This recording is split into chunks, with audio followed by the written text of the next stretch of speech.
Oke, bismillahirrahmanirrahim. Assalamualaikum warahmatullahi wabarakatuh. Ketemu lagi dengan saya Narseri. Hari ini kita akan belajar bersama-sama. Kita akan belajar apa? Di sini kalian bisa melihat kita akan belajar terkait komunikasi keperawatan. Pada video kali ini saya akan sampaikan dasar-dasar pengetahuan dasar terkait komunikasi. Ini khusus untuk mahasiswa keperawatan. Baik ya. Hari ini di video ini akan saya sampaikan ada 2 sesi di video ini. Untuk sesi pertama saya akan brainstorming terkait bagaimana itu komunikasi dalam keperawatan, kemudian pengantarnya seperti apa, kemudian definisi komunikasi serta komponen komunikasi. Nah, ada juga di sesi kedua saya akan sampaikan terkait tujuan komunikasi, proses komunikasi, level komunikasi, dan jenis komunikasi. Oke, jadi saksikan video ini sampai selesai karena akan banyak ilmu yang akan kalian dapatkan terkait komunikasi keperawatan. Oke, kita lanjut. Nah, berbicara tentang komunikasi sangat erat kaitannya dengan proses sehari-hari kita. Proses maupun proses formal maupun informal, kita ngobrol sama teman, kita ngobrol sama dosen, kita ngobrol sama orang tua, kita ngobrol sama adik kita, semua pasti berhubungan dengan komunikasi. Nah, kondisi tersebut bisa berlangsung kapan saja, dimanapun, serta dilakukan secara berjenjang, mulai dari interpersonal, kelompok, dan massa. Kalian ngomong sendiri itu juga termasuk salah satu bentuk komunikasi. Kalian ngomong sama temen itu juga bentuknya berkomunikasi. Kalian ngomong sama orang banyak itu juga bentuk dari komunikasi. Kalian ngomong dengan lebih banyak orang itu juga salah satu jenis komunikasi. Nanti kita akan bahas dalam video ini terkait jenis-jenis komunikasi. Nah, komunikasi ini bersifat membawa peningkatan kondisi maupun beraspek positif. Kenapa demikian? Karena tujuan kita berkomunikasi memang untuk merubah, ya kan? Pasti ada tujuannya kita ngomong. Nggak mungkin seseorang ngomong tanpa tujuan, nggak mungkin. Pasti ada tujuannya. Tujuan yang akan dicapai ketika berkomunikasi dengan pihak lain, sehingga berkomunikasi tersebut bisa berdampak bagi kedua belah pihak. Inilah yang dimaksud sebagai komunikasi terapeutik. Jadi komunikasi terapeutik itu bisa dikatakan bahwa tujuan kita ngomong ke orang, tujuan kita berkomunikasi untuk berdampak positif pada orang tersebut, ya kan? Untuk bisa merubah perilaku, untuk bisa membuat orang itu menjadi memiliki pola hidup lebih baik. Apalagi kita sebagai perawat nih, memiliki tanggung jawab untuk menyampaikan terkait hal-hal yang berkaitan dengan kesehatan, khususnya untuk meningkatkan derajat kesehatan masyarakat. Oke. Nah, kenapa harus komunikasi? Pasti orang nanya, ngapain juga kita belajar komunikasi? Kita sehari-hari sudah bisa ngomong kok. Nah, kenapa komunikasi? Apalagi kita nih profesinya perawat ya. Kenapa harus penting komunikasi? Mari kita bahas sedikit demi sedikit. Di sini saya mengambil dari hasil survei.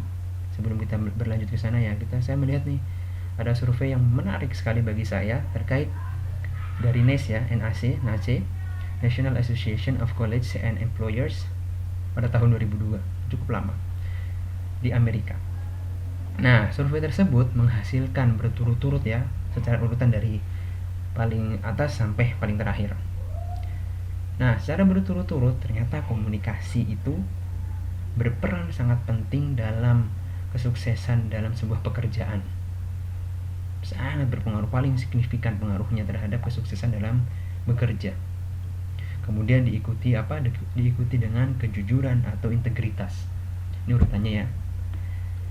Ada komponen komunikasi nomor 1, kejujuran nomor 2, kemampuan kerjasama nomor 3. Ini adalah soft skill, semuanya hampir soft skill yang harus dimiliki seorang staff atau pegawai, apalagi kita nih sebagai perawat. Kemampuan berkomunikasi. Kemudian yang selanjutnya adalah kemampuan interpersonal, bagaimana kita bergaul sama orang. Kemudian etika, penting ya, etika. Kemudian inisiatif, nggak pasif.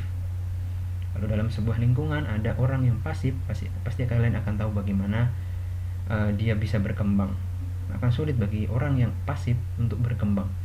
Bagi orang yang inisiatif, yang aktif dalam sebuah kegiatan ataupun sebuah pekerjaan, itu karirnya akan bisa lebih baik ketimbang yang pasif. Kemudian ada urutan selanjutnya, ada kemampuan adaptasi, kemudian daya analitik, kemudian kemampuan mengelola atau mengoperasikan komputer, itu juga berpengaruh. Apalagi di masa era digital saat ini, otomatis ya bagaimana kita mengoperasikan komputer, teknologi itu sangat benar-benar berpengaruh terhadap bagaimana kita bisa berkembang dalam sebuah pekerjaan. Kemudian ada kemampuan berorganisasi, itu juga berpengaruh. Kemudian berorientasi pada detail, kerjanya detail, perfect. Kemudian kemampuan memimpin, leadershipnya, itu juga berpengaruh terhadap kesuksesan dalam sebuah pekerjaan.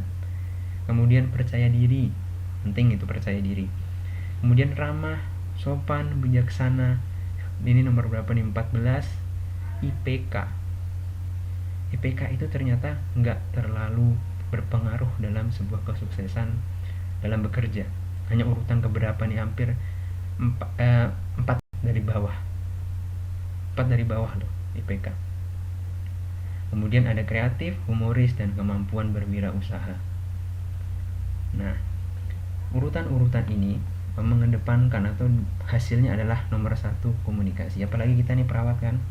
Perawat, bayangkan kalau kalian pernah dirawat di rumah sakit, kalian sudah pernah praktek di rumah sakit, pasti sehari-harinya perawat itu 24 jam loh.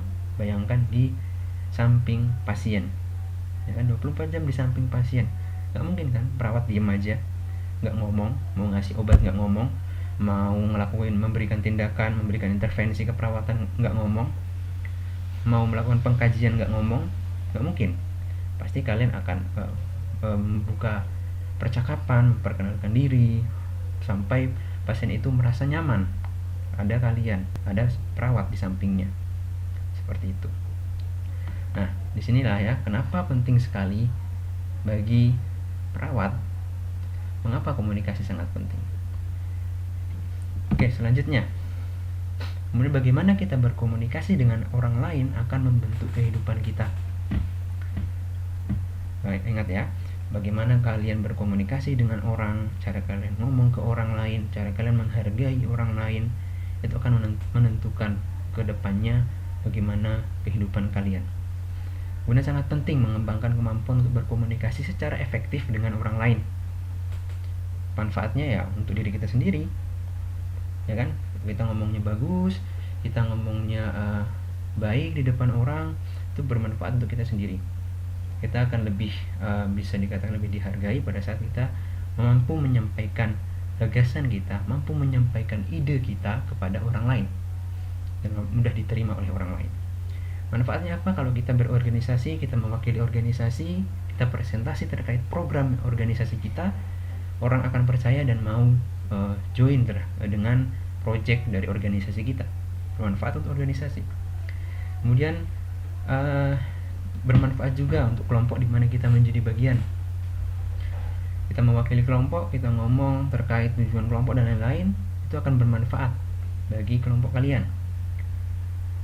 Kemudian untuk hubungan yang kita kembangkan dengan orang lain, kalau kita ngomongnya enak, kalau kita ngomongnya bagus ke teman kita, orang akan menghargai kita, kemudian orang tidak akan segan untuk menghubungi kita kembali.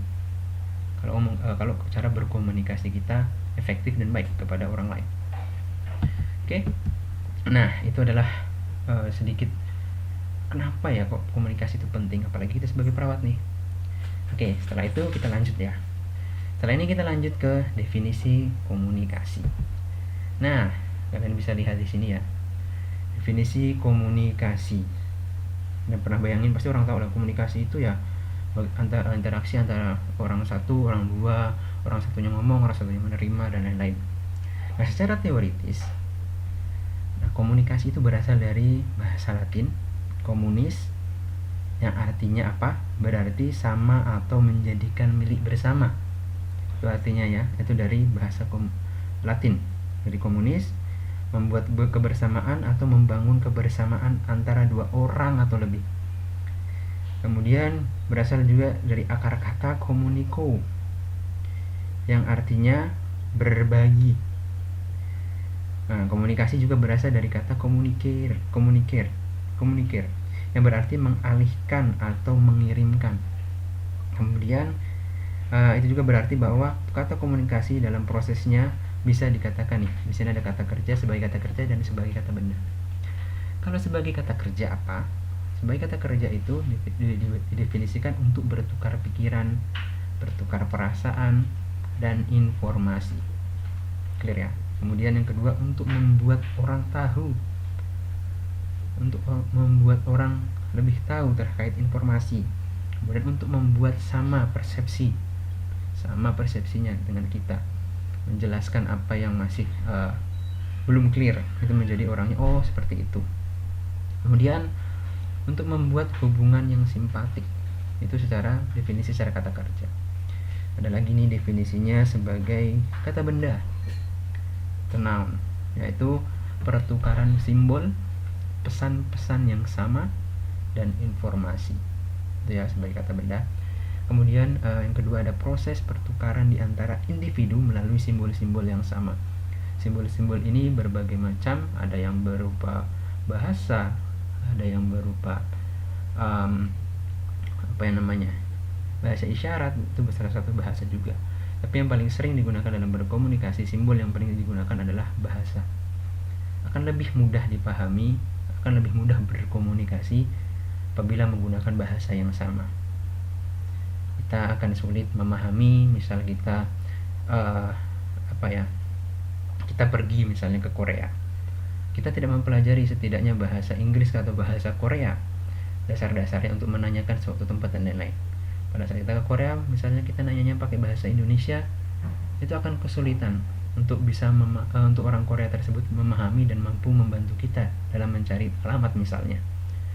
Oke, misalnya sekarang sudah banyak teknologi, udah ada Google Translate. Kita ngomong bahasa Indonesia bisa translate bahasa Korea secara otomatis, tapi kan itu pasti membutuhkan proses yang lebih lama.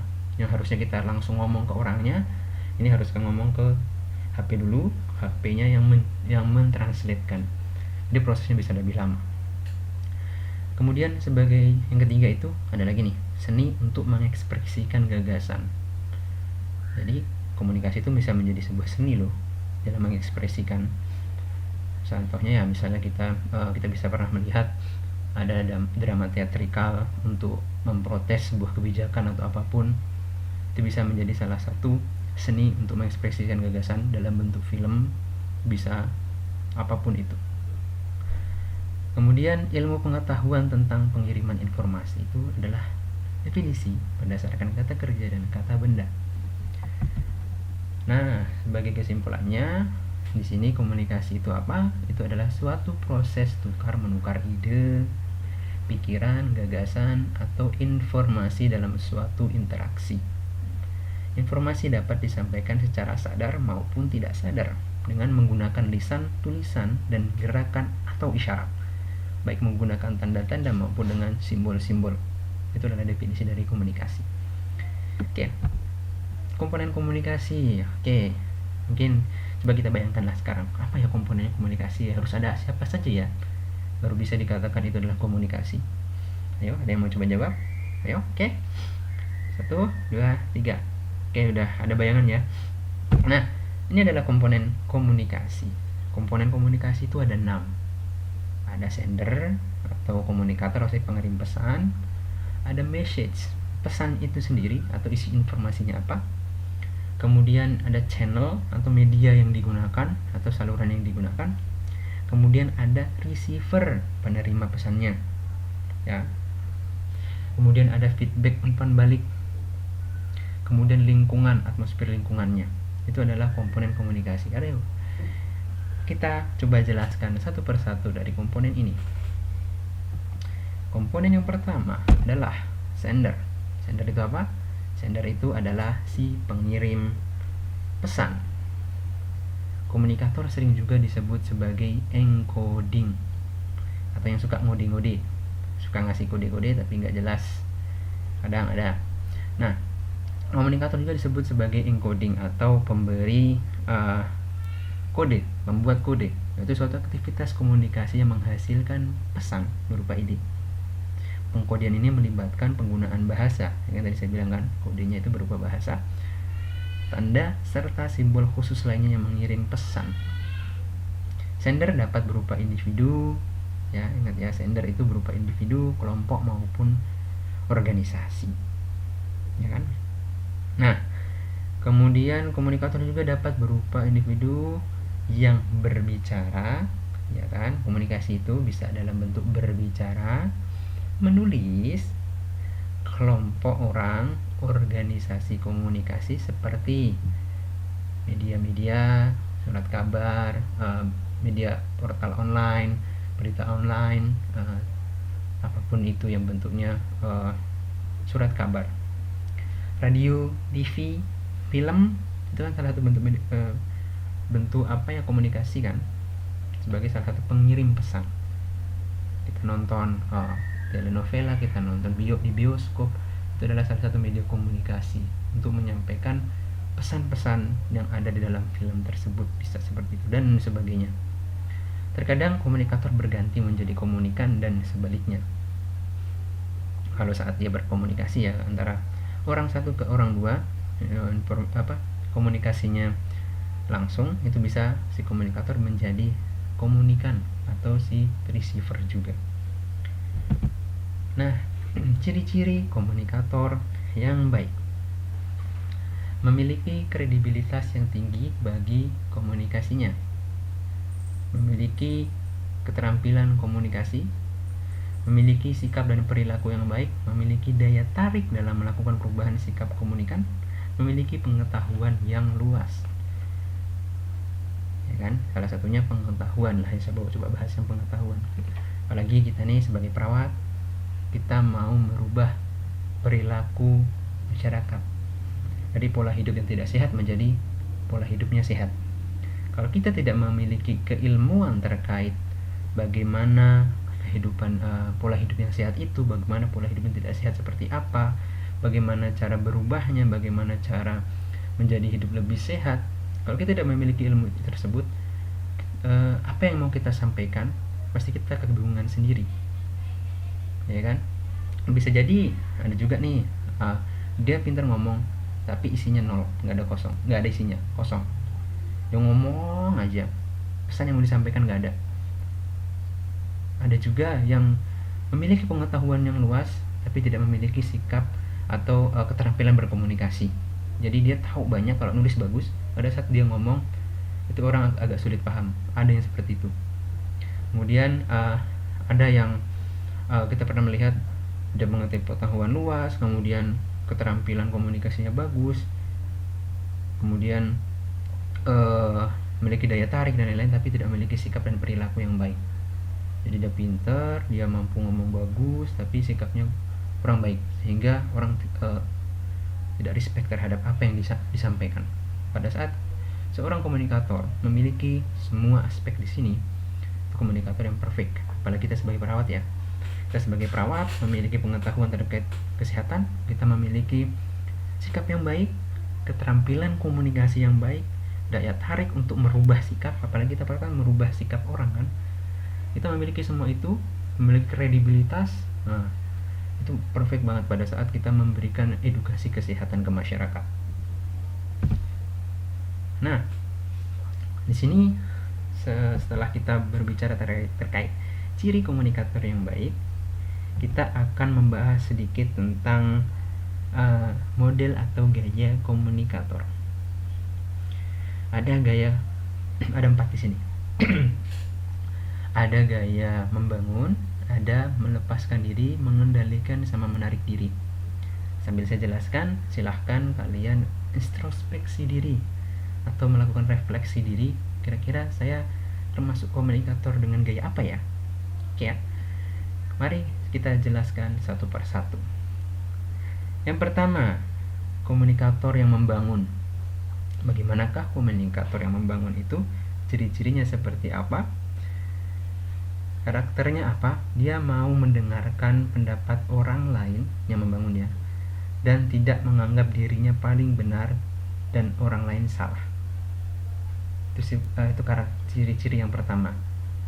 Mau mendengarkan orang, tidak merasa dirinya paling benar dan tidak suka menyalahkan atau menganggap orang lain salah.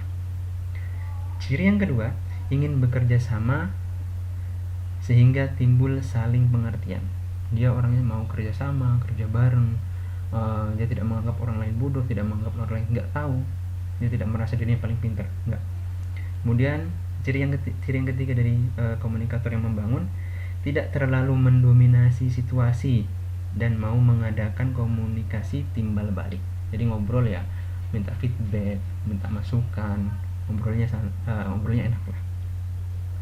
Kemudian selalu beranggapan bahwa sesuatu yang merupakan hasil buah pikiran orang lain lebih baik, atau hasil diskusi rame-rame, kemudian mengambil jejak pendapat, itu lebih baik daripada pikiran seorang individu. Jadi lebih menghargai hasil pikiran secara kolektif. Itu adalah ciri-ciri komunikator yang membangun. Kita lanjut ciri-ciri komunikator yang kedua, mengendalikan. Nah, ciri-cirinya ada apa? Nih, yang pertama adalah, sambil refleksi ya, menganggap pendapatnya yang paling baik sehingga dia tidak mau mendengar pendapat orang. Ya udah, dia merasa dia paling benar lah. Kok kamu dia ngomong bla bla bla terus merasa gak mau dengerin, ya udah, saya lah yang benar, kalian salah. Itu salah satu cirinya. Dan ciri yang kedua, menginginkan komunikasi satu arah, hanya pengen ngomong doang, gak mau dengerin orang lain ngomong. Ada loh yang kayak gitu, karena pasti akan pernah menemukan teman seperti itu. Itu ada model gaya komunikasi yang mengendalikan. Kemudian tidak mau menerima pendapat orang lain, itu ciri kedua. Kemudian biasanya gaya kepemimpinan termasuk orang yang otoriter, sukanya nyuruh. Nah, ini salah satu gaya komunikator dengan mengendalikan. Orang yang suka nyuruh itu salah satu gaya komunikasinya, adalah gaya komunikator yang mengendalikan. Oke, lanjut lagi, yang ketiga ada gaya komunikator yang melepaskan diri. Yang melepaskan diri seperti apa ciri-cirinya? Kalian bisa lihat nih, saya dengarkan ya. Lebih banyak menerima dari lawan berkomunikasi. Lebih banyak menerima, ya. Maksudnya apa? Dia lebih, ya udahlah, omongan dia yang bener lah. Ya udahlah, itu aja lah, kayak gitu. Ya udahlah, ngikut kamu aja. Ini biasanya yang melepaskan diri itu paling enak tuh dikendalikan sama orang yang gaya komunikasinya dengan gaya mengendalikan, makanan sasaran empuknya lah. Kemudian terkadang ciri yang kedua ya, terkadang rasa rendah diri timbul sehingga mengakibatkan ketidakmampuan untuk keluar, untuk ngomong. Jadi dia nggak berani ngomong, jadinya dia minder duluan. Dia mau ngomong, dia punya pendapat sendiri, dia akhirnya minder. Banyak faktor sebenarnya minder. Bisa jadi dia benar-benar nggak tahu, bisa jadi dia nggak pede, atau teman bicaranya gayanya mengendalikan, dia mendominasi forum, dia akhirnya mau ngomong malas. Kemudian ciri yang ketiga, tipe melepaskan diri itu lebih suka mendengar pendapat orang lain dengan tidak bersungguh-sungguh menanggapinya. Ya doang. Pada saat mendengarkan orang lain bicara, dia oh ya. Kemudian sumbangan pikirannya tidak banyak mengandung arti sehingga lebih suka melempar tanggung jawabnya kepada orang lain. Itu ciri keempat. Oke, kita beralih ke model gaya yang menarik diri. Yang menarik diri seperti apa? Ya, orang pesimis, sehingga menurutnya keadaan tidak bisa diperbaiki lagi. Kemudian suka melihat keadaan seadanya, ya udahlah gitu aja lah. Ya udah, kalau sudah kayak gitu ya gitu. Kemudian dan kalau mungkin berusaha menghindari keadaan yang bertambah buruk. Orangnya pesimis lah pokoknya, negatif aja. Kemudian ia selalu diam dan tidak menunjukkan reaksi dan jarang memberikan pendapat atau buah pikiran. Ini kadang nih terjadi pada saat proses, entah itu perkuliahan kah atau diskusi dengan kelompok. Kadang nih kan, kalian bisa lihat ada teman yang berani mengungkapkan pendapatnya, berani ngomong di depan kelas. Ada juga yang diem baik, ada yang nggak mau ngomong, diem, ditunjuk baru ngomong, ada yang kayak gitu kan. Ada yang sepanjang kuliah, sepanjang mengikuti diskusi, diam aja. Dia lebih milih jadi operator dan lain-lain, ya kan? Nah, perlu diingat, kalian ini calon perawat. Kalian nggak bisa menghindari komunikasi dengan pasien. Kalian pasti akan ngomong dengan pasien. Kalau kalian tidak melatih diri untuk berkomunikasi dari sekarang, apa jadinya nanti kalian jadi perawat? Akan banyak nanti perawat-perawat yang ketus, perawat-perawat yang lebih banyak diam ketimbang ngomong dengan pasien, perawat-perawat yang cara membuat pasiennya tidak nyaman. Kalau kita tidak belajar, tidak mengupgrade diri untuk mempelajari atau meningkatkan kapasitas kita untuk berkomunikasi dengan baik. Mulai dari sekarang cobalah berlatih untuk ngomong depan forum lah, di kelas, aktif di kelas, ngomong aja, gak apa-apa. Ini proses belajar. Sebelum kalian benar-benar jadi seorang perawat, mungkin yang sekarang sudah jadi perawat, belajarlah lebih, upgrade diri kalian dalam berkomunikasi. Oke, kita lanjut. Nah, ini masih baru komponen yang pertama ya, sender. Selanjutnya ada komponen selanjutnya, itu ada pesan atau message. Pesan atau message adalah sebuah pesan harus memiliki inti, ya kan? Harus ada intinya, harus ada temanya, harus jelas nih mau ngomong apa. Sebagai pengarah di dalam usaha menyampaikan pesan, sebagai upaya mengubah sikap dan atau perilaku seseorang sehingga tujuan dari komunikasi dapat tercapai. Orang ngomong pasti ada tujuan. Tujuannya apa? Dikatakan dengan tegas, dengan lugas, dengan jelas, sehingga pesannya sampai. Jangan muter-muter, ya. Pesan itu bisa dikatakan dikirim oleh komunikator, ya kan? Pesan tadi dikirim oleh seorang komunikator, sender tadi, dan diterima oleh komunikan atau receiver tadi. Kemudian pesan dapat berupa lisan atau verbal, kemudian non verbal, dapat secara tertulis. Pesan juga tertulis loh, kalian ngetik di WA, kalian ngetik, beda loh ngomong sama teman, ngomong sama dosen, ngomong sama ibu, seorang tua, ngomong sama siapa ya, misalnya nanti kalian sudah kerja ngomong sama atasan kalian, ngomong sama teman sejawat kalian, itu akan berbeda cara berkomunikasinya. Kalau kalian berbisnis, kolega bisnis kalian, itu akan sangat berbeda cara kita menyampaikan pesan. Kemudian bisa juga dalam bentuk gambar. Gambar itu salah satu bentuk komunikasi juga loh, menyampaikan pesan loh. Makanya banyak tuh poster-poster, itu salah satu bentuk komunikasi. Membuat poster yang menarik supaya orang lebih, kita sebagai tenaga kesehatan juga kan, pada saat melakukan edukasi ke masyarakat, kita tidak bisa hanya bermodal ngomong. Pasti medianya apa, itu juga penting. Salah satu medianya itu poster, dibagikan ke masyarakat. Bagaimana poster itu mudah dipahami oleh masyarakat, bagaimana poster tersebut menarik untuk dibaca, dan lain-lain.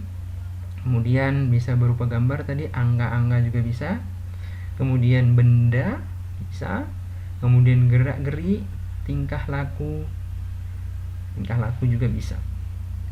Kemudian bisa berisi ilmu pengetahuan, isi pesan ya. Ilmu, bisa berisinya ilmu, bisa berisi hiburan, jokes, atau lawakan, informasi, nasihat, maupun propaganda yang merupakan ide, pendapat, pikiran maupun saran maupun ideologi ada di situ dalam sebuah pesan itu. Kemudian pesan atau isi informasi dapat disampaikan secara langsung, ngomong face to face, melalui ucapan, atau tempat menggunakan saluran media yang tidak langsung bertatap muka, misalnya media sosial. Kalian menulis status, kalian update status di IG, di Facebook, di apa lagi, Twitter, di mana lagi media sosial tuh banyak lah, TikTok, YouTube. Nah, itu adalah salah satu media untuk menyampaikan pesan. Video ini ya, salah satu media, salah satu pesan yang saya sampaikan sebaik mungkin agar pesan atau ilmu pengetahuan yang saya sampaikan sampai kepada kalian sebagai receiver, penerima atau komunikan. Nah, ada lagi bentuk pesannya. Bentuk pesan itu bisa informatif, ya, memberikan keterangan-keterangan, kemudian persuasif, yang bersifat rayuan. Jadi ada informatif, ada persuasif, ada koersif. Koersif itu bersifat memaksa, ya kan. Ada informatif, ya, kita ngomong ke orang hanya mau ngasih tahu aja, itu informatif. Kalau persuasif, misalnya pacar kita lagi ngambek, kita merayu dia untuk tidak ngambek lagi, itu salah satunya komunikasi yang persuasif. Kalau koersif itu memaksa, orang sudah ditolak nggak mau, masih ngejar-ngejar dia untuk bisa diterima. Itu salah satu bentuk komunikasi koersif atau memaksa supaya dia diterima. Nah, kalau kita sebagai perawat gimana? Kita mau yang mana? Persuasif kah, informatif, atau koersif? Itu silahkan kalian pilih sendiri mau yang mana menyampaikan pesannya. Yang paling sering digunakan oleh perawat, apalagi di rumah sakit, ya, itu yang persuasif. Bagaimana misalnya pasien sulit untuk minum obat, nggak mau minum obat. Nah, mungkin kita menggunakan pendekatan yang koersif atau memaksa. Pasti kita gunakan yang persuasif. Bagaimana caranya supaya pasien tersebut bisa menerima untuk mau minum obat. Itu salah satu tugas perawat. Berat banget itu, berat itu kalau misalnya kita nggak punya skill komunikasi. Kalian nggak akan kesulitan untuk membuat pasien patuh untuk minum obat selama masa perawatan kalau komunikasi kita kurang maksimal, kurang efektif ke pasien. Itu adalah jadi pesan-pesan yang harus kalian capai. Ada 3 tadi, ya. Sifat pesan, ada informatif, cuma nyampein informasi doang. Kemudian persuasif, ngerayu, ya kan, atau bujukan untuk meningkatkan kesadaran orang. Kemudian yang ketiga ada koersif, maksa-maksa. Oke, ada 3 sifat komunikasi sifat pesan. Syarat agar isi pesan dapat diterima dan dipahami. Nah, ini syaratnya agar pesan dapat diterima dan dipahami. Pertama, harus direncanakan. Apalagi kita ini sebagai perawat, harus direncanakan, dipersiapkan apa yang mau kita sampaikan. Nanti akan kalian pelajari bagaimana melakukan promosi kesehatan, bagaimana merencanakan materi, menyiapkan materi sampai menyampaikan ke masyarakat. Kalau kita sudah rencanakan dengan baik, itu bisa ada sebuah quotes yang pernah saya baca, pada saat kalian sudah melakukan perencanaan, itu sudah 50% berhasil. Orang yang tidak mempersiapkan rencana, itu sudah mempersiapkan kegagalan. Jadi pada saat kalian merencanakan apa yang kalian sampaikan terkait kesehatan, edukasi kesehatan ke masyarakat, kalau kalian sudah mempersiapkan dengan baik, otomatis akan lebih berhasil, tingkat keberhasilannya tersampaikan informasi ke masyarakat. Kemudian pesan yang dikirim harus menggunakan bahasa yang dimengerti dan dipahami oleh kedua belah pihak. Kalau kita berada pasien kita misalnya benar-benar nggak bisa pakai bahasa Indonesia, kita sama-sama nih bahasa kita orang Jawa dan bisa membuat kita lebih dekat dengan orang tersebut, gunakan bahasa Jawa agar mudah dimengerti oleh pasien tersebut. Kalau misalnya kita kerja di rumah sakit internasional, ada pasien dari luar negeri misalnya hanya bisa bahasa Inggris, kita nggak bisa bahasa Inggris, itu sulit juga, akan sulit diterima. Maksudnya pesan tersebut tidak sulit akan sampai, dan kita akan sulit mengerti apa yang disampaikan oleh pasien. Kita mengatakan apa sulit dipahami oleh pasien. Makanya bahasa itu sangat penting untuk kemudahan dalam berkomunikasi. Apalagi nih ada yang bercita-cita pingin nanti setelah selesai saya mau kerja di luar negeri. Karena nanti banyak nih perawat-perawat dibutuhkan di luar negeri, di Jepang, di Jerman, di Arab Saudi, di Qatar, di Amerika dan lain-lain. Itu kalau kalian nggak punya kemampuan berbahasa, itu akan sulit bagi kalian untuk bisa beradaptasi dengan lingkungan. Kemudian yang ketiga, pesan harus menarik minat sebagai kebutuhan pribadi penerima dan menimbulkan kepuasan. Jadi kita nggak asal ngomong gitu pada saat kita memberikan informasi. Kita membuat pesan tersebut menarik sehingga orang mau mendengarkan, sehingga tujuan kita mudah sampainya. Kalau pesan kita sulit, kalau pesan kita garing cara menyampaikannya, otomatis ya informasi yang kita ingin, tujuan kita dalam berkomunikasi tidak tercapai, pastinya seperti itu. Oke ya, lanjut lagi ke komponen yang ketiga, ada channel. Channel ini ya media atau saluran alat yang digunakan untuk menyalurkan atau memindahkan pesan dari komunikator agar dapat tersampaikan pada komunikan. Saluran juga dapat diterima oleh panca indera ya. Saluran itu mampu diterima oleh panca indera, 5 indera kita. Suara, penglihatan, kemudian rasa, sentuhan, apalagi ya, itu panca indera kita. Aroma itulah panca indera kita, salah satu bentuk untuk mengkomunikasikan. Visual, pendengaran, dan kinestetik. Kalau visual kita bisa sering lihat di YouTube, di TV, di media sosial, itu bisa kita lihat. Pendengaran, radio, Spotify, nyebut merek, podcast yang ada suaranya tuh, itu salah satu bentuk saluran. Kinestetik, kalau misalnya orang dengan gangguan penglihatan, misalnya dia bisa membaca dengan menggunakan huruf braille. Dia bisa menyentuh, dia bisa membaca. Kemudian rasa juga itu termasuk channel loh. Kalau masakan kita enak ya, orang pasti datang ke situ tanpa ngajak dia datang lagi. Kalau apalagi kita menjualannya kuliner ya, kalau kita membuat makanan yang enak, kita nggak perlu ayo kesini lagi besok, nggak perlu. Cukup dengan rasa yang enak tersebut, itu adalah komunikasi bahwa oh, makanan saya enak. Kita nggak perlu menjelaskan makanan saya enak loh. Pada saat orang mencicipi, merasakan masakan kita dan dia merasa enak, itu salah satu bentuk oh, ini saya buat nih masakan saya enak loh. Nggak perlu ngomong, dia sudah paham.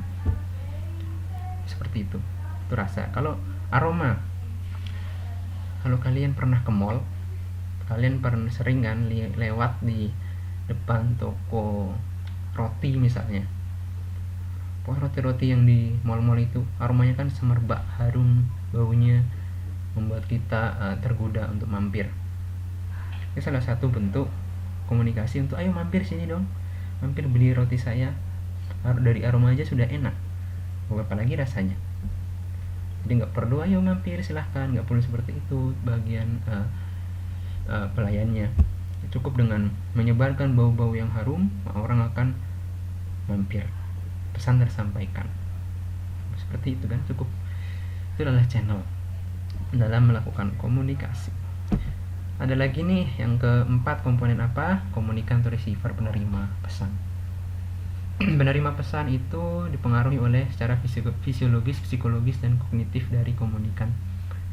Komponen fisiologis melibatkan proses pendengaran, penglihatan, dan juga sentuhan yang memungkinkan penerima rangsangan tersebut. Jadi yang saya jelaskan tadi ya,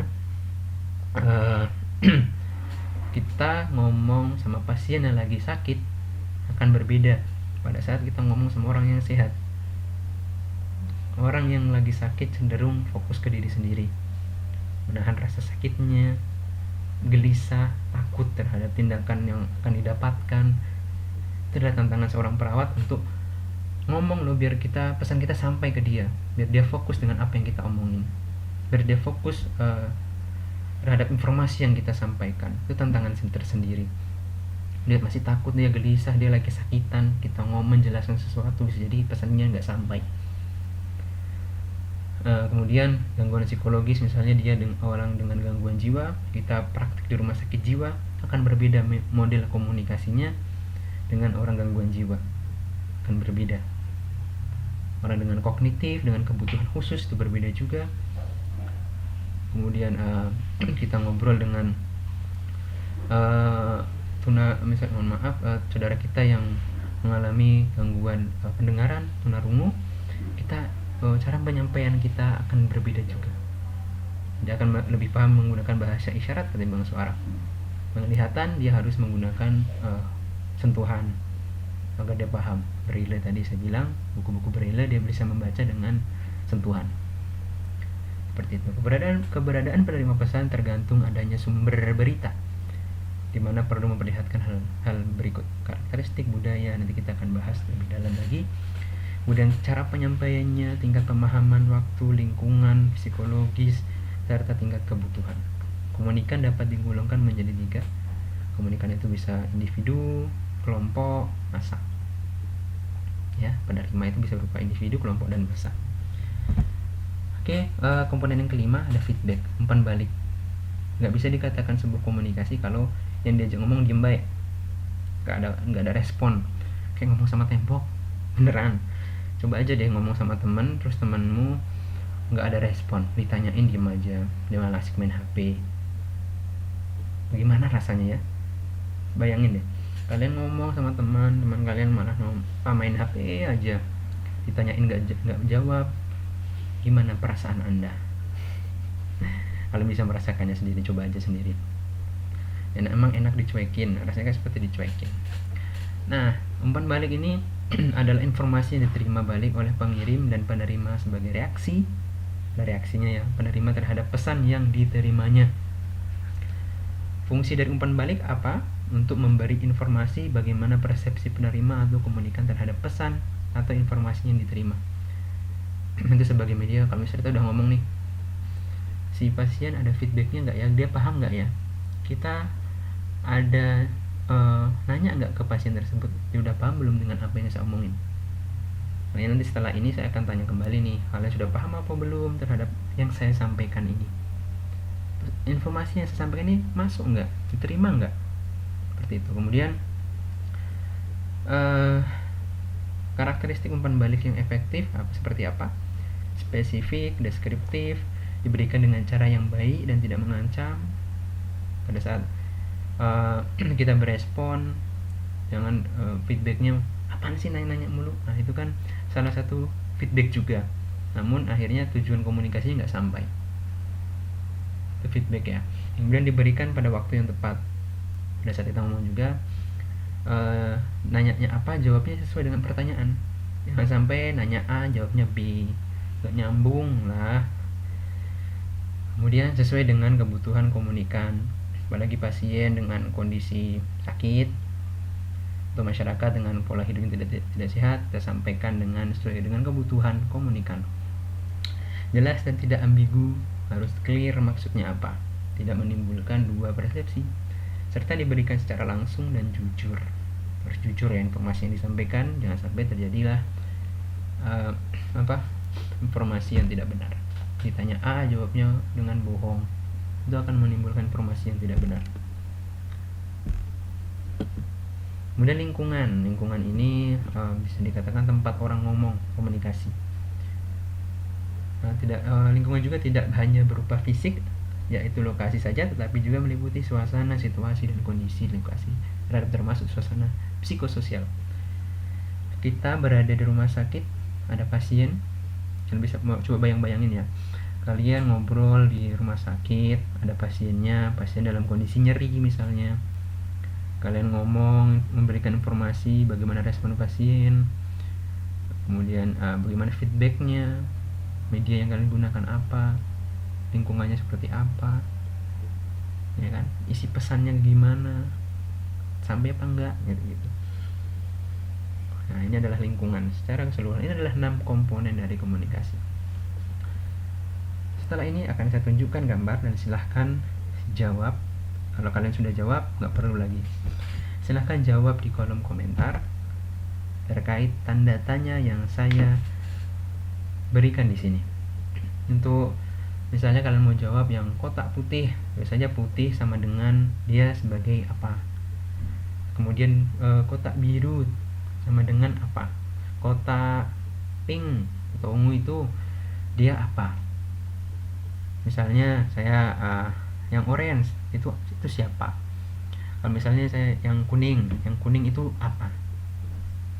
Saya kasih clue satu, misalnya yang kuning ya, Yang kuning itu adalah lingkungannya rumah sakit nih. Ini kuning ini menandakan sebuah lingkungannya rumah sakit, ya kan. Kalau yang hijau itu apa? Apakah dia komunikator, apakah dia feedback, apakah dia komunikan, apakah dia pesan?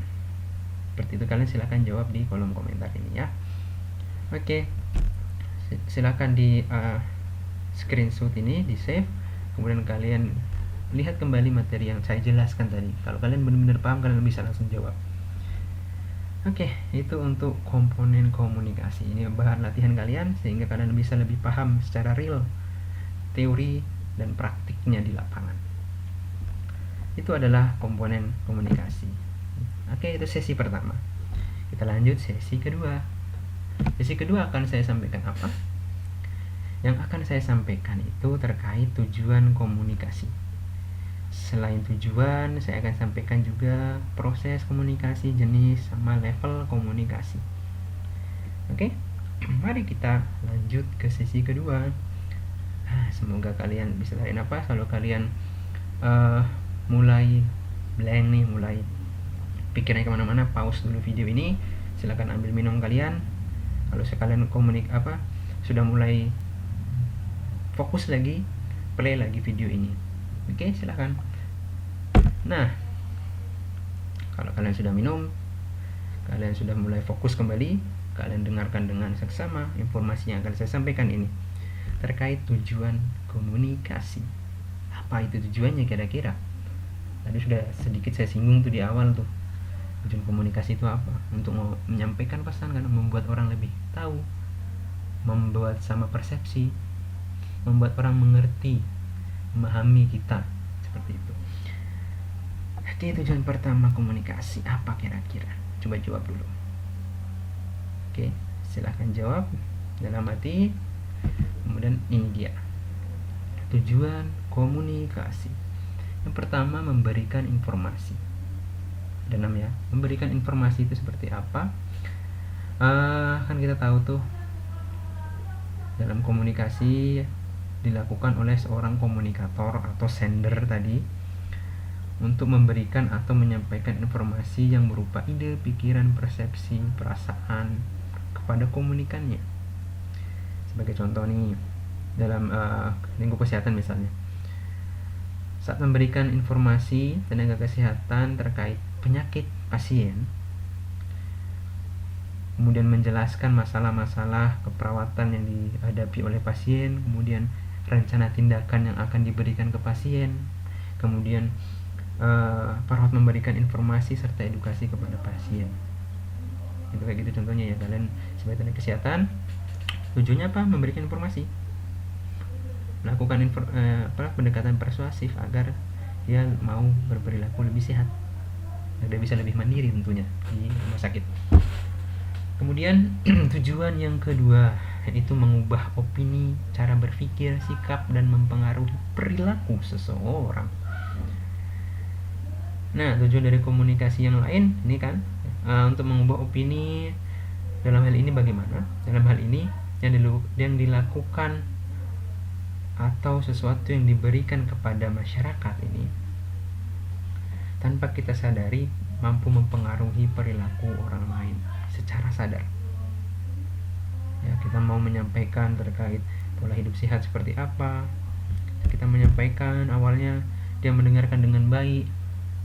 Pada saat setelah penyampaian informasi tersebut, kita sudah tidak berkomunikasi dengan dia, tapi apa yang kita sampaikan dia ingat dan dia terapkan dalam kehidupannya sehari-hari.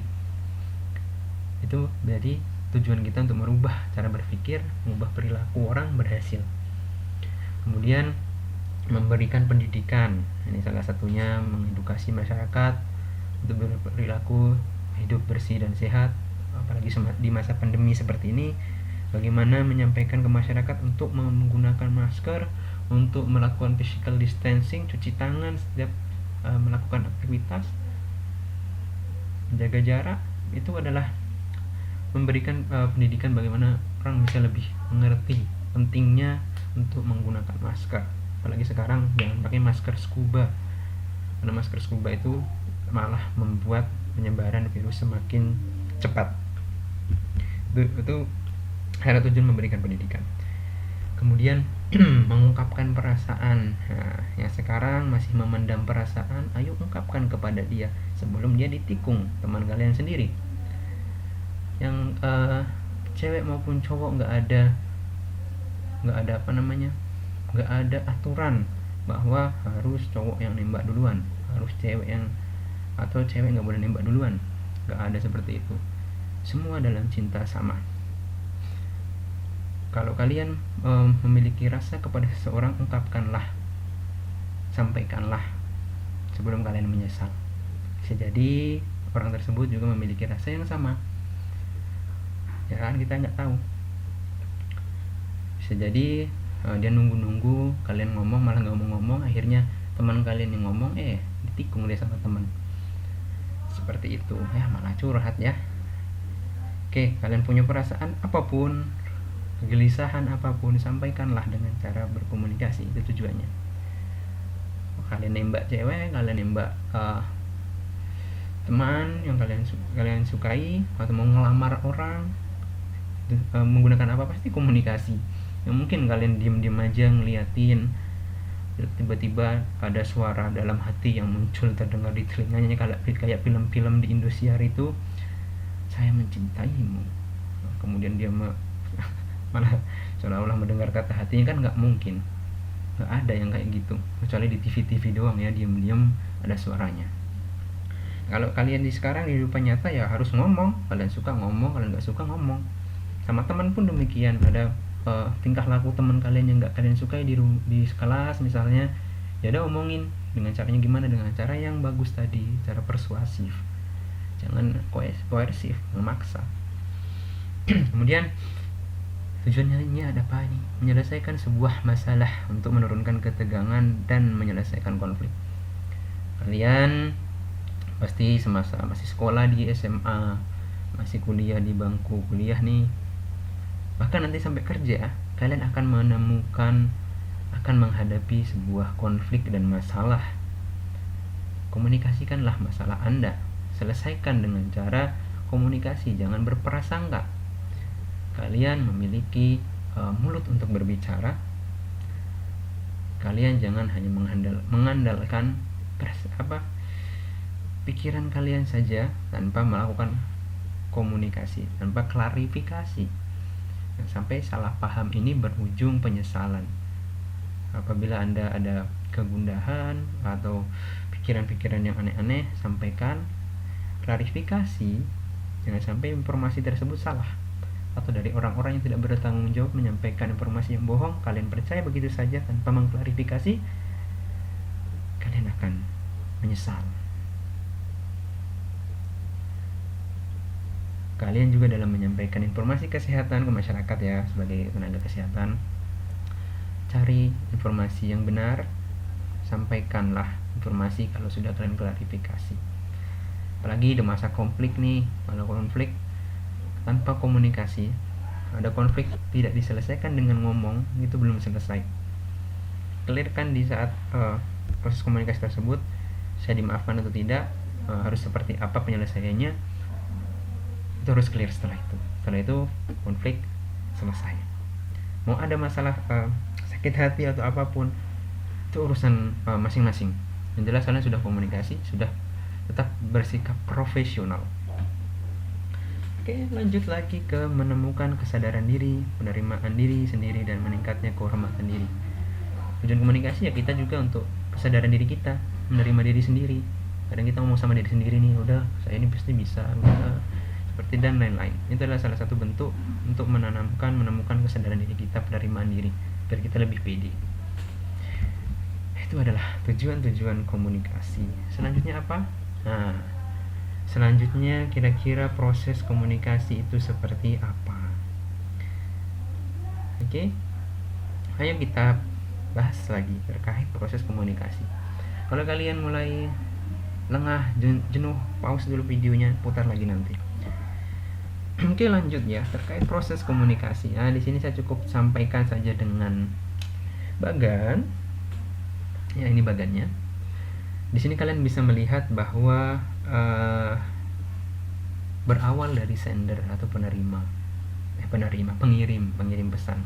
Dia akan membuat kode tadi kan, membuat kode itu berisi pesan, ya kan? Kode itu berisi pesan, inti pesannya harus ada di bawah dalam sebuah media, ada medianya. Kemudian ada proses decoding. Pesan itu mulai diterima nih sama receiver itu penerima pesan ya. Kemudian pesan ini akan ada responnya. Setelah ada respon akan muncullah feedback itu tersampaikan ke pengirim pesan. Oh, saya mendapatkan tanggapan nih, feedback dari apa yang saya sampaikan ke orang tersebut. Berarti dia paham, atau mungkin dia nggak paham, mungkin saya jelaskan ulang kan, kayak gitu kan. Kalau misalnya nggak ada feedback kan kita nggak tahu dia paham atau belum, kayak gitu. Nah, di situ nanti akan ada hambatan, ada noise, istilahnya noise ya, hambatan. Entah itu kalau misalnya medianya online seperti ini, hambatannya apa ya, jaringannya putus-putus, suaranya nggak jelas. Nah, itu hambatan. Kalau misalnya kita ngomong secara langsung di pinggir jalan, banyak motor lewat, nah itu noise, neng. Nah, kadang ada salah satu huruf yang nggak kedengar dengan baik dan lain-lain. Apalagi ini di dalam pelayanan kesehatan, komunikasi memang alat dasar kita loh ini sebagai perawat loh.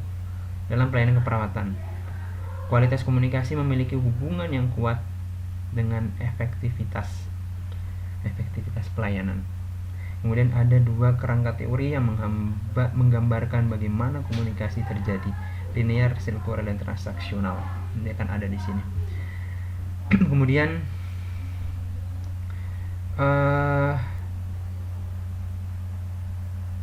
semakin banyaknya interaksi, semakin kompleksnya interaksi. Ini kan kita ngomongin berdua di sini nih. Sender, saya sebagai pengirim, saya kode dalam bentuk bahasanya dalam bentuk informasi terkait komunikasi. Saya kirimkan dalam media video, ada pesannya, ada video.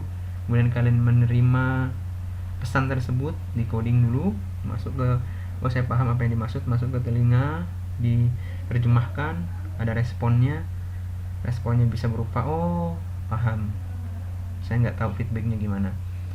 Kalau ada yang saya paham, ada feedback. Ada yang ada juga yang tidak melakukan feedback. Kemudian kalau misalnya nih makin kompleks interaksi, apalagi sekarang nih media sosial kayak gini sangat kompleks. Kemudian itu adalah proses komunikasi yang paling mudah, paling simpel. Pengirim pesan di bentuk kode, simbol, bahasa, ada isi pesannya dibawa oleh medianya video atau ngomong langsung. Kemudian decoding, oh suaranya sampai nih ke penerima. Kemudian ada respon, feedback. Ada hambatan-hambatan tuh di sini, kalian bisa lihat. Noise di sini kan. Itu adalah proses komunikasi yang sangat-sangat simpel. Kemudian kita lihat jenis-jenis komunikasi. Dan di jenis-jenis komunikasi di sini saya bagi menjadi 4. Ada yang berdasarkan penggunaan kata, ada berdasarkan tujuan dan penerima informasi, dan berdasarkan jumlah orang. Yang terakhir ada berdasarkan sikap dan perilaku pemberi pesan. Mari kita bahas satu persatu. Kita bahas dulu pertama dengan berdasarkan penggunaan kata. Berdasarkan penggunaan kata, ada yang verbal dan non-verbal. Kalian sudah tak asing lagi lah dengan kata verbal dan non-verbal. Kalau verbal itu ya pasti ngomong langsung, ya kan. Kemudian kalau non-verbal ya nggak pakai ngomong. Nah, di sini saya coba kasih ciri-ciri kita mengidentifikasi nih komunikasi verbal kita efektif, komunikasi verbal kita bagus. Ada yang mempengaruhinya, beberapa faktor yang mempengaruhi. Yang pertama, tingkat kemaknaan suatu pesan dan pernyataan. Jadi bagaimana pesan kita disampaikan, kompleksitas kata yang kita bawa, yang kita sampaikan. Kemudian perbendaharaan dan pemilihan kata beda pastilah. Kita ngomong ke masyarakat biasa, kita ngomong ke sejawat atau teman perawat, teman tenaga kesehatan, akan sangat berbeda. Kita ngomong sama pada saat edukasi kesehatan misalnya, nggak mungkin kita ke masyarakat ngomongin terkait diabetes mellitus misalnya. Diabetes mellitus itu karena gangguan insulin pada pankreas di sel B. Sel B itu adalah bla bla bla bla, itu mereka nggak paham. Mereka lebih familiar DM itu adalah gula, penyakit gula. Bagaimana dia pokoknya jelasin sesimpel mungkin ke masyarakat dengan bahasa yang mudah dipahami. Beda lagi kita ngomong sama tenaga kesehatan, kita sampaikanlah dengan bahasa medis. Kalau kalian tenaga kesehatan nggak tahu bahasa medis, keterlaluan sih. Jangan sampai. Kemudian faktor lagi adalah intonasi atau nada suara. Ini nada suara ada kadang rendah, ada kadang tinggi. Nah, itu adalah salah satu intonasi. Intonasi adalah salah satu bentuk penekanan, ya. Intonasi itu penekanan terhadap informasi yang akan kita sampaikan. Kemudian kejelasan dan keringkasan pesan. Nah, walaupun pesan ini akan panjang, saya sudah sampaikan bahwa kalau sudah mulai jenuh, pause dulu, nanti dilanjutkan lagi.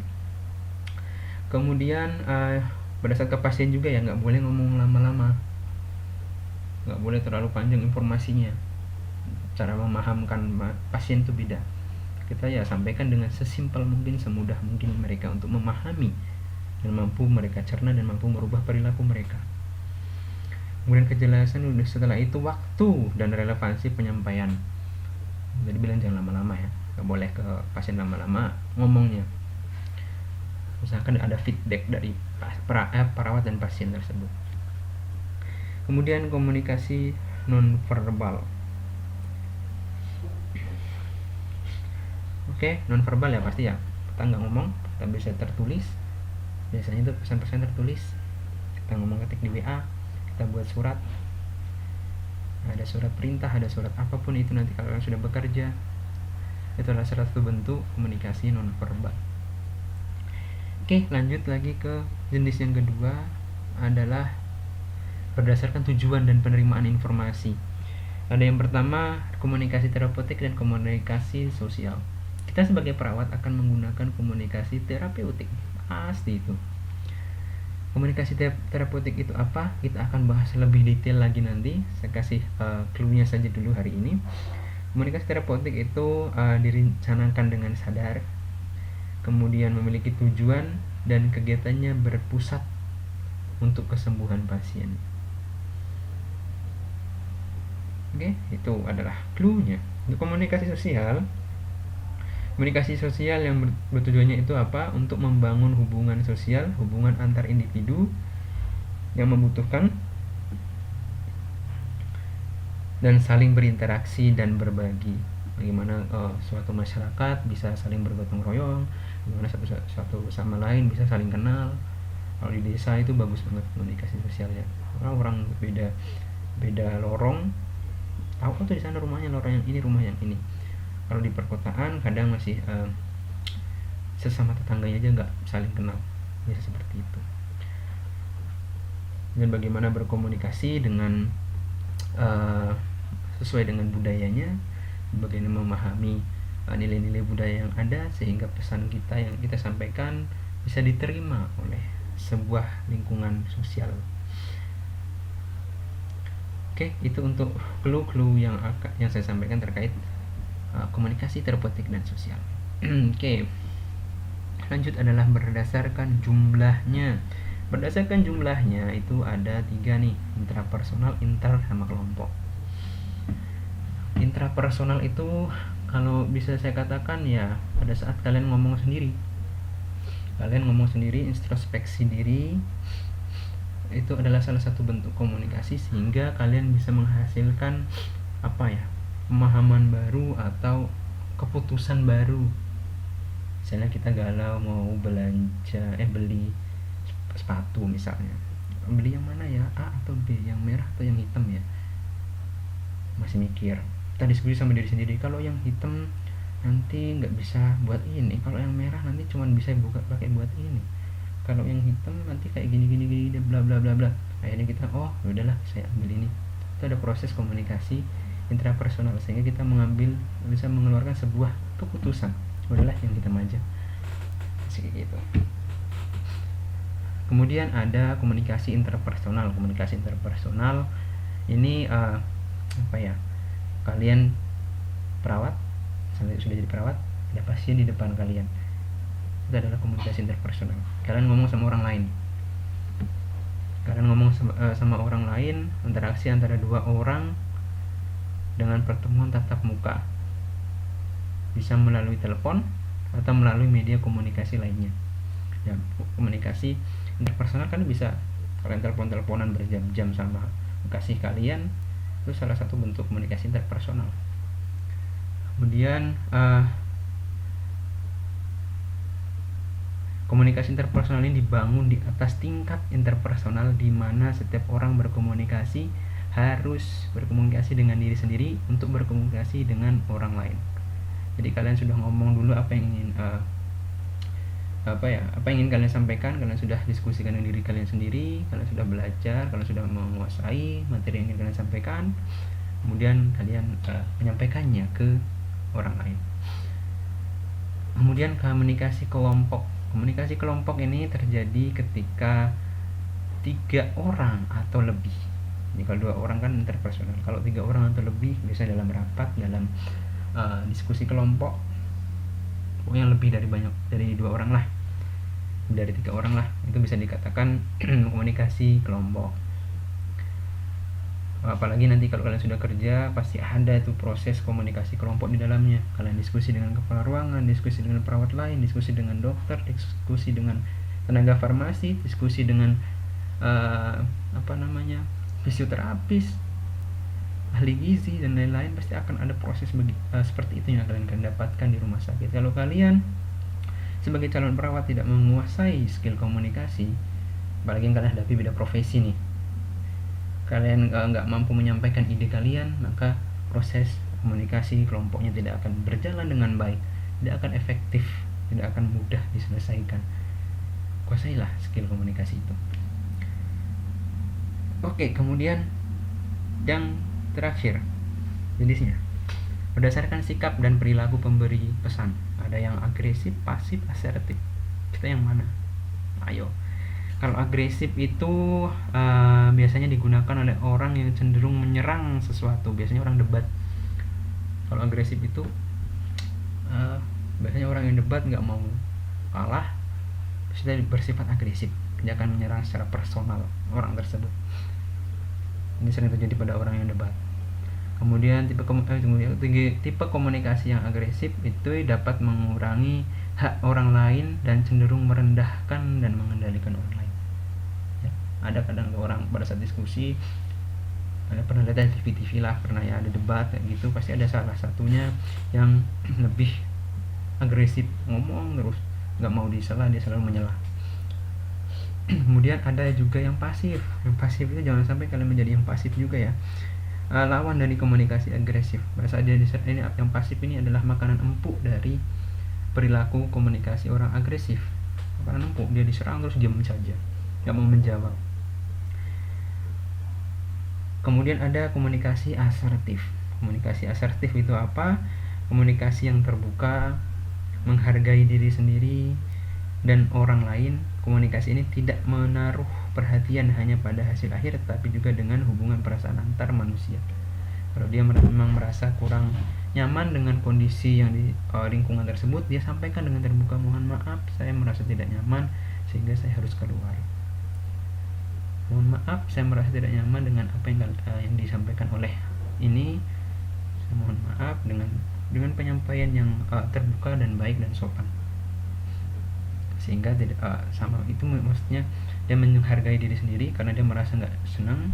Kemudian dia menghargai orang lain juga, apa yang disampaikan mungkin bisa jadi tidak bermaksud seperti itu, tapi disampaikan dengan cara menghargai. Itu adalah proses komunikasi yang asertif. Pada saat kalian di kelas, berperilakulah atau berkomunikasi secara asertif. Ya, kalian sudah banyak mengetahui istilah-istilah dari komunikasi asertif, persuasif, koersif, dan lain-lain, agresif, pasif. Oke, Oke, itu adalah jenis-jenis dari komunikasi. Nah, ini adalah level komunikasi. Di level komunikasi, kalian bisa melihat tingkatan komunikasi ini. Untuk mendukung sebuah proses komunikasi dapat berlangsung dengan baik dan pesan yang disampaikan oleh komunikator mampu dipahami oleh komunikan. Ini ada levelnya ya. Kemudian penting sekali untuk membedakan 3 level dari komunikasi ini. Oke, level yang pertama atau yang paling atas itu ada kontennya, isi dari pesan kita, tujuan kita apa, hasil yang diharapkan apa, fakta dan data pendukung yang akan kita sampaikan seperti apa, ya kan? Konten atau isi ini disampaikan atau dikatakan seseorang. Isi pesan atau konten adalah level tertinggi, itu paling puncak ya, kan bisa lihat di sini. Merupakan level tertinggi dalam suatu proses komunikasi dan merupakan inti utama dalam proses komunikasi. Yang menjadi tujuan dalam proses komunikasi adalah proses pengiriman pesan dan penerimaan isi suatu pesan tersebut. Isi pesan yang baik adalah bersifat objektif, hasil dari suatu fakta dan data. Kalian ngomong nggak kosong, maksudnya gitu ya. Kalian ngomong ya harus ada faktanya, ada data, apalagi mahasiswa nih. Ngomong jangan kayaknya. Nah, itu kayaknya kan berandai-andai.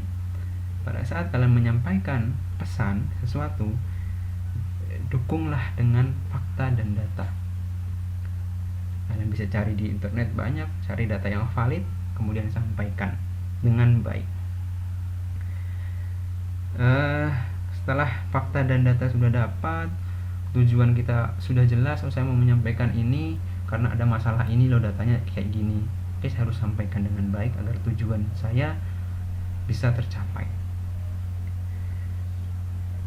Kemudian ada selanjutnya adalah prosedur.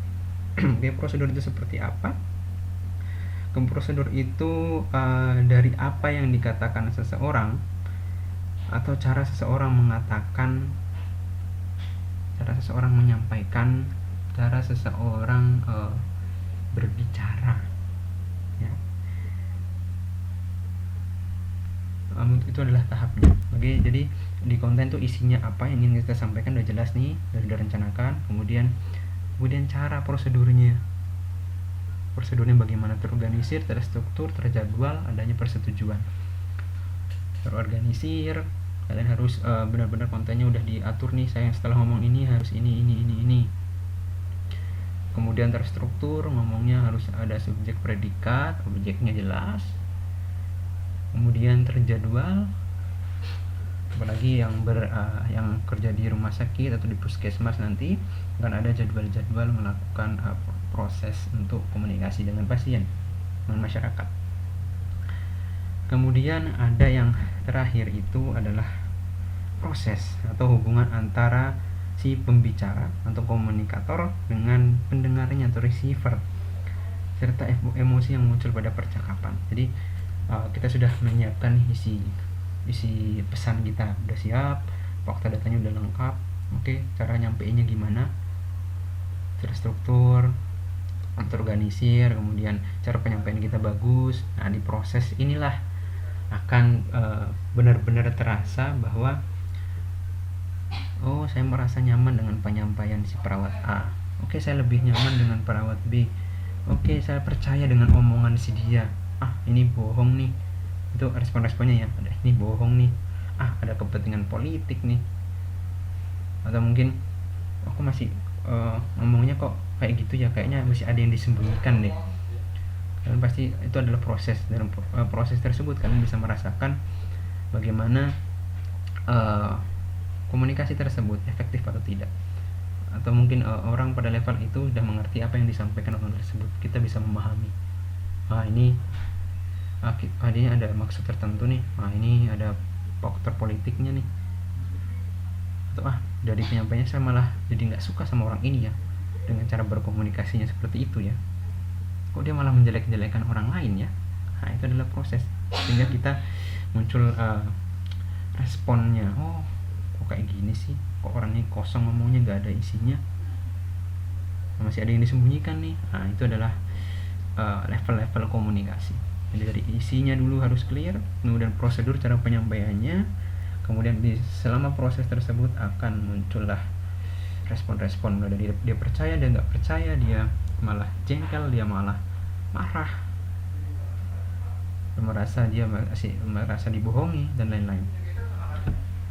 Nah, itu adalah level berkomunikasi. Kemudian silahkan, ini adalah pertanyaannya, silahkan jawab ya di kolom komentar. Kira-kira komunikasi kesehatan itu seperti apa sih? Oke, silahkan langsung jawab di kolom komentar ya yang ada di bawah. Oke, tibalah kita di akhir sesi video ini. Semoga informasi yang saya sampaikan panjang kali lebar ini bermanfaat, dan pesan yang saya sampaikan, saya sebagai komunikator, sender, kalian yang melihat video ini adalah sebagai penerima. Silahkan berproses, kemudian silahkan memberikan feedback terkait apa yang sudah saya sampaikan, sehingga kalian benar-benar saya tahu nih kalian paham apa enggak ya. Silahkan. Terima kasih atas waktunya. Ini adalah akhir dari video dari dasar-dasar dari komunikasi keperawatan. Kurang lebihnya mohon dimaafkan. Sampai ketemu di video selanjutnya. Wassalamualaikum.